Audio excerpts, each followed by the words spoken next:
Okay, welcome to another episode of Toppers Talk, and we have with us Samir Goel, and Samir holds 222 rank. Yes, sir.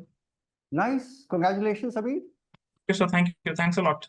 And what is interesting is Samir's brother also holds a rank this year, right, Yes, Samir? sir. If I'm correct, Yes, sir. one of the rare occasions when two brothers are there in the same year, same batch, and his brother Yes, holds what 209th rank. yes, sir. How does it feel to have a brother who's above you? This feels great. We will be getting the same service though, and my brother is now my batchmate also in the service, so that feels great. Okay, all right, nice. And if I'm correct, this is your what? I mean, this is your first attempt or second attempt? What attempt was it, Samir? Fifth attempt, sir. Fifth attempt. Fifth attempt. Oh, that's like, I mean, really admire your patience. 5 attempts. Samir, let me start by asking you one very simple question. How are you feeling right now? You're already working with RBI. How does it feel? How does it feel? So it feels good. I was expecting a better rank actually, Okay. but I was expecting that I should get IES this year, but unfortunate enough that I'm not getting this year. So Mm-hmm. honestly, it's a mixed feeling. I'm very happy that I've gotten through.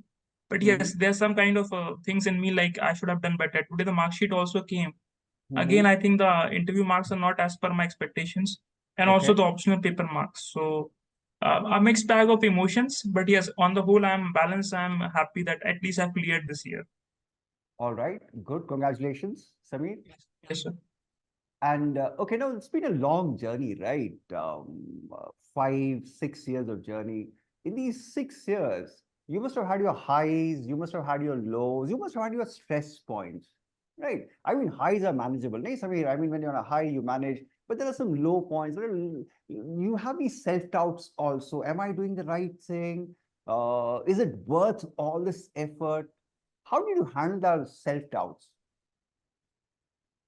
Honestly, sir, and when I started my preparation, after that, I never felt that I never had this self doubt thing. I Okay, always had this that I have to clear this exam.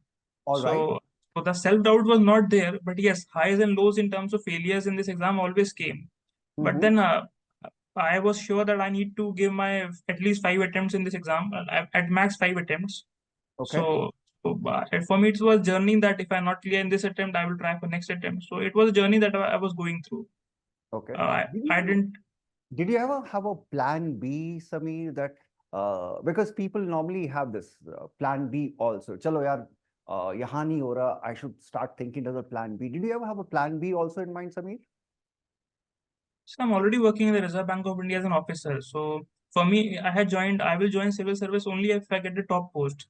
Okay. So even if I cleared the exam and not get a good rank, I will not have joined actually. All So, right. so plan B Okay. was already there. Was there already there. So plan B was already there. So basically, you start with plan B, then you come down to plan A, Yeah. right? Okay. That's a nice way to look at things because normally what people usually do is they target plan A, then start with plan B rakhte. But you had a plan B, you achieved that. Like And it's a then kind of, plan. yes, that's a nice step-by-step progression. I mean, there should be an advice we should give to young freshers also sometimes. Start with plan B, consolidate yourself, then you come down to plan A. It works, right? So that you're mentally free also, you can prepare freely because you know that you have something to fall back on. Great.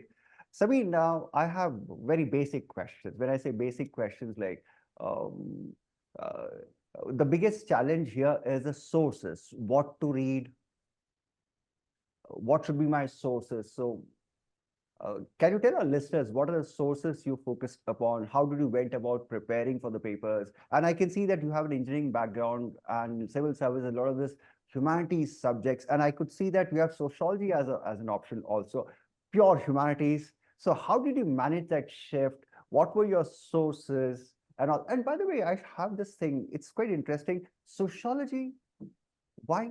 Any particular attachment to sociology? So there were a couple of reasons. Firstly, general interest in sociology. Okay. Uh, Scoring protection of sociology, it has been scoring very well in the last few years. Thirdly, the overlap with the syllabus. It had a good overlap with GS syllabus and helpful in essay and interview preparation also. Okay. So, Nice. So basically the overlap part was the one that appealed to you. Okay. So let's come down to the sources. How did you manage? I mean, what were your sources? Was it the class notes, or you made your own notes, or you referred to certain sources? What were your sources, primary sources? So I refer to standard books only. Like for Mhm. history, I refer to Spectrum. Okay. For ancient history, I looked at Tamil Nadu NCRTs. For Mhm. geography, I looked at 11th and 12th NCRTs, and also some GC Leong I looked after. Also, I made some videos from some coaching institute about the whole Indian geography. All right. Then about polity, it was Lakshmi Kant. Okay. Science and tech, again, I referred to Lucent too, and then I revised from current affairs. No, these And are regular sources. Besides this, did you refer to something else? Did you do some value addition to these sources, or you only did these sources multiple times? so I did this course multiple times. For value addition, I looked after previous year question papers. I solved Okay. coaching institute mock test, and Mm-hmm. also I looked after current affairs and monthly modules of coaching. So I consolidated back from that. Okay. And uh, I'm surprised you didn't mention the word newspapers, because normally when I talk to qualifiers, toppers, the first thing they'll say is like newspapers was my go-to source. But you start with traditional and newspapers. Newspapers helped you out somewhere Sir, I started newspapers in 2017-18, very early, and then I used to early. make notes from that. But over the time, I was able to realize that I'm not able to revise those. So Okay. for prelims, I didn't make any notes from newspapers. From mains, I referred only for sociology. Like if social issues are there, I made some notes from that to quote examples basically. Apart from that, I read newspaper every day. I half an hour I read newspapers. Two newspapers I used to read. What Indian are the Express, newspapers? Hindu, Indian Okay. Express and Hindu. Both I read. Also Economic Times for those economic news. And then some good articles if I get on Google, I used to read them also. But it didn't make any notes actually from Okay. those. So basically, you didn't make any notes from newspapers, but you just kept up with the trend, followed the news, but you didn't read intensively. Because this is a surprise, because normally people spend a lot of time reading newspapers, making notes out of it. So basically, what you're trying to tell me is like you should keep up with the trend, but don't get into making very intense notes out of it, because Yes. it's like doesn't help you too much, does it? You should know about broad questions. Like if you see the previous year question paper, you will get an idea that the questions that are asked are basically regular only. There are one or two questions but for that the risk return is not very high actually. Okay. So the and newspapers are like I was in touch with newspapers every day. There was not a single day that I left a newspaper. But notes I avoided. Like just if there is some very important topic which I don't have any idea about, then I make notes from the explained section. For the interview, I made notes. For the interview, Interview, I okay, made I'll come to interview a little later. I'm just talking about prelims and mains. I mean, prelims mean prelims, prelims mains, means all. no, I don't make any notes, sir. I just read the newspaper every day. Okay. Now you're a working professional. So how did you manage your time? Because I've seen working professionals have a big issue with time management. And this is an exam which requires immense amount of time commitment. So how did you manage that? Did you take a break from your job, or how did you manage it? So there was not a break, but when the exam was there, I used to take some leaves. And with office, I used to study 5 to 6 hours. On weekends, I used to study 10 to 12 hours. Okay. And when there I took leave, then I studied 12 to 14 hours. All So right. that is why it took 4 5 years for me to prepare actually, All because right. of Now I get the picture. Now I get the picture. But this was very smart. I mean, you used your weekdays also. Weekends you used very smartly. I mean, Saturdays, Sundays, 12 hours, like that's how you managed. Now that's a yes. lesson for everybody, for all the working professionals. People often ask me this time management. So Samir has a wonderful time management strategy. Weekday, working day, study for 4 to 5 hours. Weekends, when you have off, put your maximum 10 to 12 hours, do it, and take leave often. Okay, great. Good. Acha, Sachin, sorry, not Sachin. Samir, I have one more interesting question to ask you. Now, when you prepare for civil service, like history, polity, economy, geography, this is something like overlaps. When you do your prelims, you use the same sources for mains also, just expand it a bit. But there are two big papers, that is your ethics and essay, which either makes your rank or breaks your rank also. I'm not sure what's your score this year, but I'm sure it breaks. So how do you manage ethics in your essay papers? Sir, I scored 130 last year in essay. This year I scored 119. Ethics last year I scored 102. This year I scored 109. So yes, I have scored decently in these papers for last 2 years. My strategy, like ethics, one more times I scored above 100. So all the three mains I have given, I have scored above 100 in ethics. So my strategy has been to ethics. I referred some standard book to understand the definitions. Apart from that, I practice intensively from test series. Like if Okay. I am given 10 to 12 tests, then I am covering 70 to 80 case studies. Every test has 6 case studies.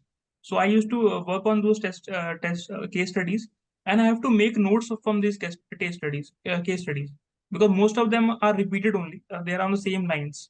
Okay. And so I used to make notes of that, and also I used to draw pie diagrams, some diagrams in the ethics paper, learn some codes maybe. And practice basically that is there. And for essay also, I learned some codes. I collected some anecdotes from coaching institutes material, and then All right. applied them in the test series. And so it was like that only. Mostly it was test series only for ethics and essay actually. Okay. So, So basically, test series played a very important role for you in preparing for ethics. And talk about test series. Uh, you know, often beginners always have this question: "Kitna tests lagaएं?" मतलब, how many tests should I take for prelims, especially? So, is there a number, a ballpark figure you can give me, which I can give my listeners that इतना तो करना ही करना चाहिए? जैसे I was talking to one of the toppers. He said, यार 5,000 question तो करना बनता है, मतलब इतना करोगे तो you're safe. That's a golden number. So do you have any such number? इतने टेस्ट तो लगाने हैं, ऐसा कुछ है? sir, I gave my first prelims without any giving any test, only practicing PYQs. I think second prelims, but I still cleared that. After Okay. that prelims, I gave around 30 tests. Wait. Sabir, wait. You didn't take a single mock test in your first prelims and still Second you prelims. qualified. Second prelims. The second prelims, still you qualified? Yes, sir, I practiced only PYQs. Only PYQs, not a single mock tests. Maybe online one or two, but not pen paper based.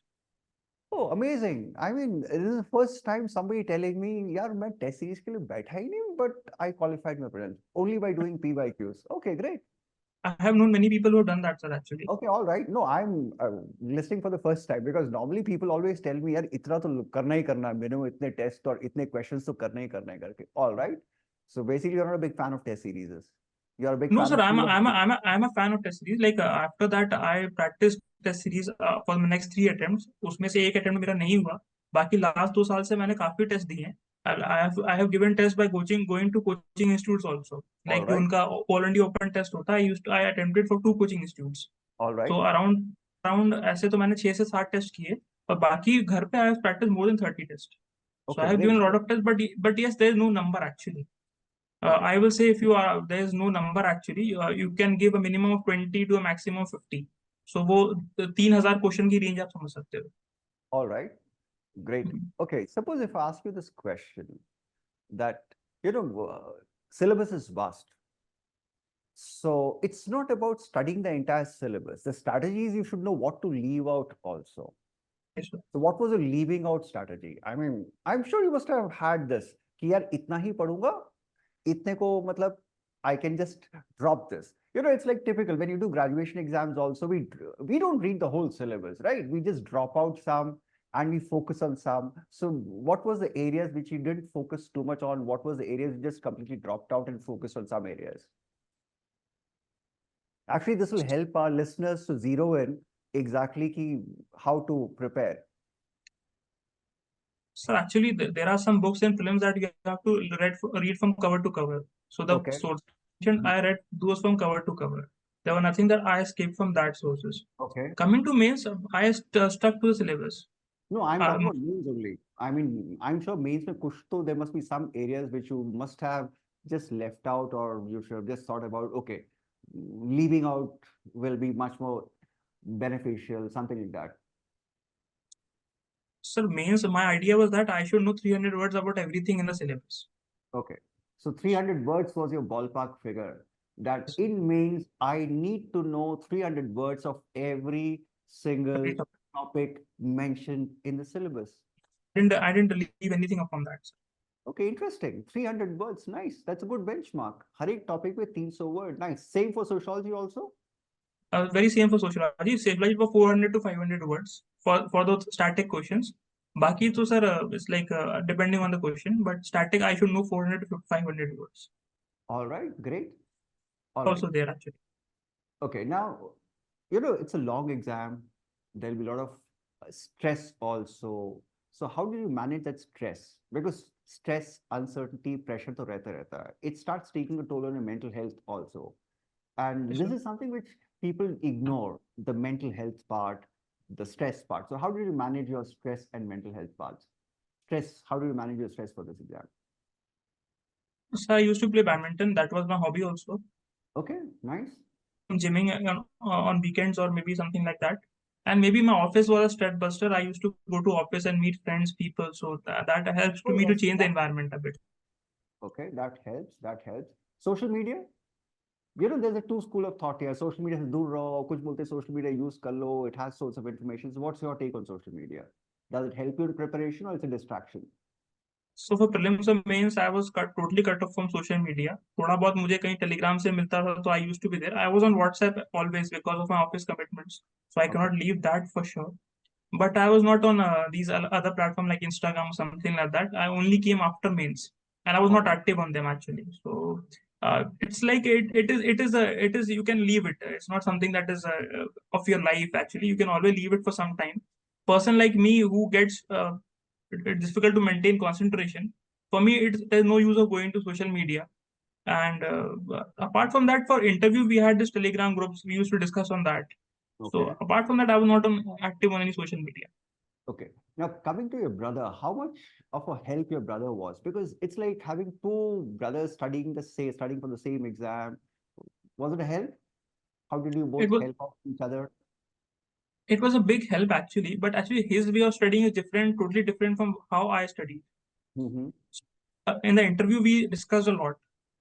Okay, So our interview preparation was more about discussions, opinion, counter opinions, arguments on that, new areas. He also plays badminton, so same hobby there, same okay, school, same city. So all we right. had this common question discussed, and he also scored 190. I scored 176. He scored 190.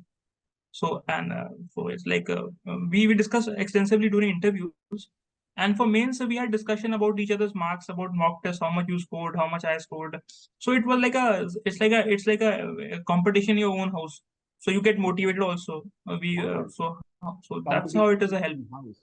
I really Yes, sir. love the word competition in your own house. Great. I wish your brother was listening to this.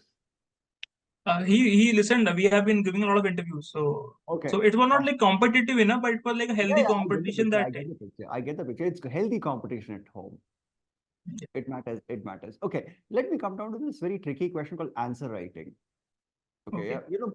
People always have this thing. We should start writing answers right from day one. When you start coaching, when you start preparing, you start practicing writing answers. So, what's your take on that? Should we start immediately or should we finish a topic, look at the PYQ, then you start writing answers, or you finish a certain percentage of your syllabus, then you start writing answers? So, what's your take on that? Firstly, completing syllabus, revising it once, practicing the PYQs, and then coming to the answer writing. Okay, so your strategy is complete the syllabus, finish the Revise topic, revise it, then you come down to PYQs, then you come down to the answer writing. writing. Great. Yeah. That's a very systematic way of doing things. Okay, nice, nice, nice, nice. All right. Now, suppose Samir, we'll just end this interaction by asking one simple question to you. Samir, if you have to give an advice to beginners, what advice you would give to the beginners? Firstly, memorize the syllabus. Secondly, hold 300 words about everything in the syllabus. Thirdly, practice the PYQs. Fourthly, give a lot of mock test. Uh, and lastly, have For confidence mains in or for yourself. prelims? Mock test for mains or prelims? Both. Sometimes mains induce for everything. Okay. And lastly, have faith in yourself that you can do it. All And right. All right. Pated. Okay. So just to give a recap, first thing what you said is memorize the syllabus. One. secondly, Second, uh, second is know 300 words about everything in the no syllabus. 300. I really love this formula. 300 words for everything. That's a lovely formula. In fact, listeners who are starting preparing for this exam, remember this mantra: 300 words for every topic. For optional, it's 500 words for every topic. Done. Okay. Third one is like never doubt yourself, have that self-confidence. Third is about PYQs, practice the PYQ. PYQs. Practice the Fourth is practicing the mock papers for prelims, mains, and interview. And lastly, have faith in yourself. You can do it. All right. Great. Thank you, Sameer. It was lovely interacting with you. Thank you, sir. All the best for your future. Thank you, sir. Thanks for Next IAS for all the support they have given me during my interview preparation, and I'm very thankful to the whole team of Next IAS. Most welcome. Always, anytime. Most welcome, Sameer. Most welcome.